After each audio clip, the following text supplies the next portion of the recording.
Hey guys, today I'll show you how you can fix the application was unable to start correctly. Click OK to close this application.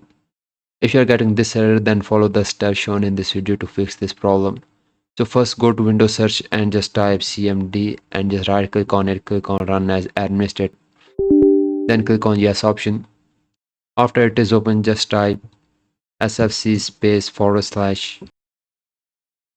/scan now. After you type it, just hit the enter and it will start verifying the files on your PC. After it is completed to 100%, just simply restart your PC. After restarting your PC, see if the problem is fixed or not.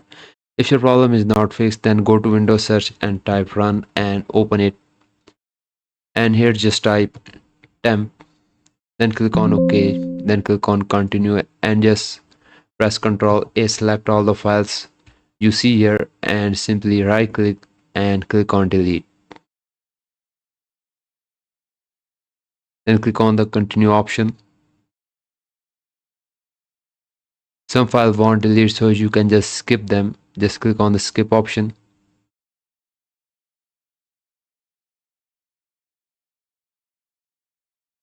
After they are deleted, just close it, go to your Windows search again and just type run and open it again. Now just type percentage and percentage, then click OK. And just also delete all the files you see here.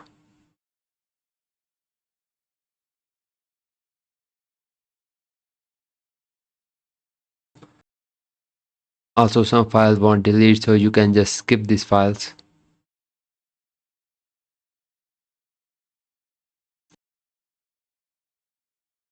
Now go to your Windows search again and type run again and open it and just type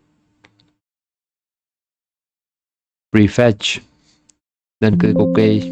Then click on continue option. Also delete all the files you see here.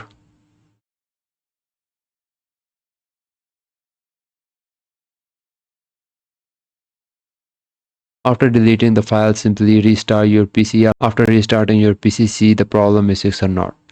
I hope after this solution your problem will be fixed, and if yes, consider liking this video and subscribing to the channel.